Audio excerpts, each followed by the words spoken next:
We'll move to my normal updates, the water system. Yesterday we talked about this briefly, but a significant milestone was accomplished by our contractors completing the construction of the 36-inch bypass main that connects the North Fork water treatment plant to the distribution system.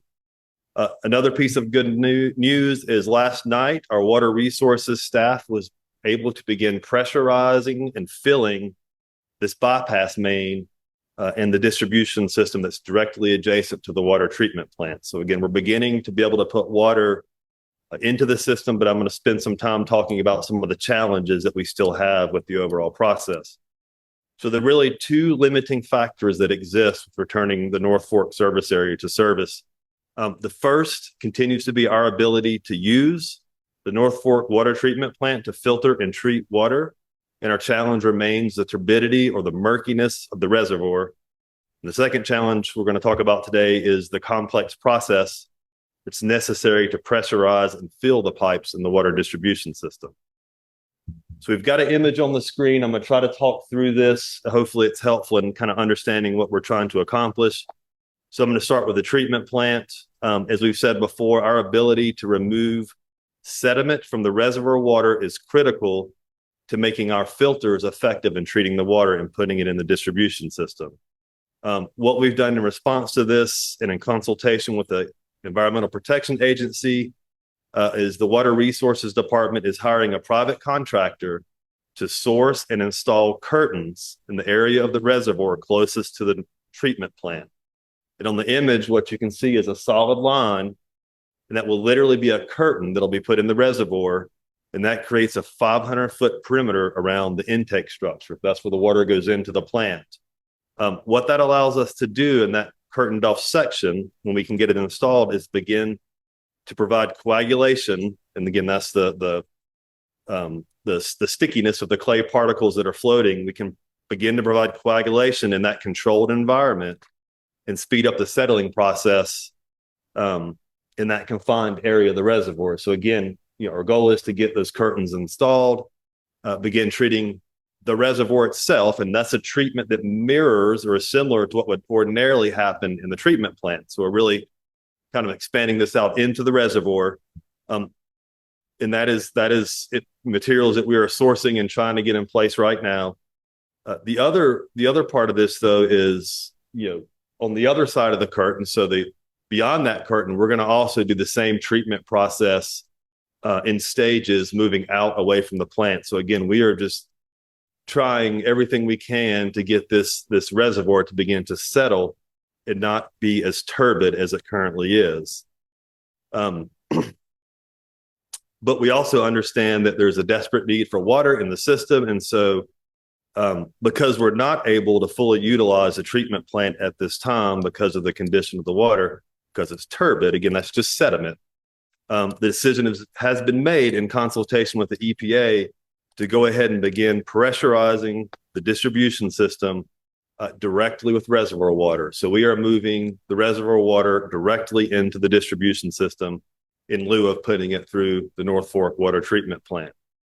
So while this water may contain sediment, it will be highly chlorinated to provide as much disinfection as possible under the circumstances. So what that means for the North Fork reservoir treatment area or distribution area is if you begin to get water, and we'll talk about what that looks like, there will be a mandatory boil water notice. It will be in effect until our sampling demonstrates that the water is safe to drink. So until that time, we recommend you use bottled water for drinking, cooking, or brushing teeth, or that you boil the water for 1 minute before using for any of those purposes. So if you're in the North Fork area or Swannanoa and you start to get water, please remember that you are under a boil water advisory. It is going to contain sediment, but if you take those steps, it will be safe to use that water for basic needs. Another thing that we've gotten a lot of questions on that I want to address is if you begin to have water restore and it looks dirty at your house, you can certainly close the valve to your hot water heater because it's going to have sediment in it, or even your whole house filter if you have that, to prevent sediment from accumulating. If you do close that valve, just remember to open the inlet once clear water is restored.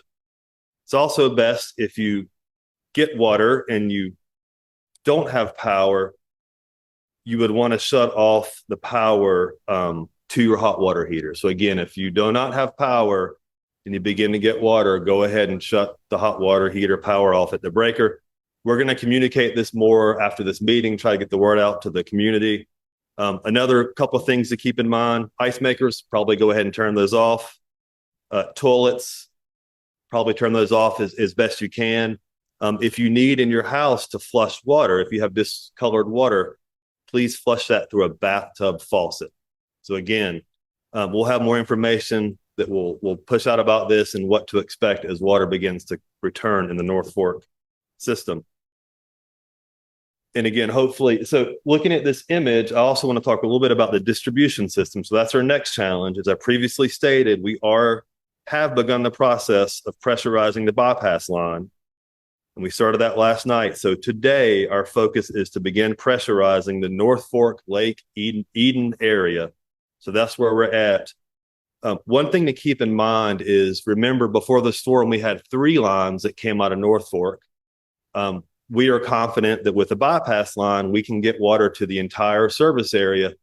But please understand, having 3 lines makes that happen a lot faster than having 1 line. So we are still limited to that 1 bypass main to begin getting water into the distribution system.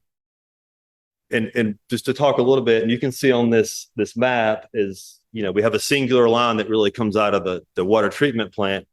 And as we move into the community and into the system, lines and other pipes begin to branch off of that. So the closer we get to Asheville, the more pipes we have to fill and go through the process I'm about to describe. And you can see we have a note on there that says incremental restoration, because we can't do this all at once. We have to restore areas incrementally, one at a time.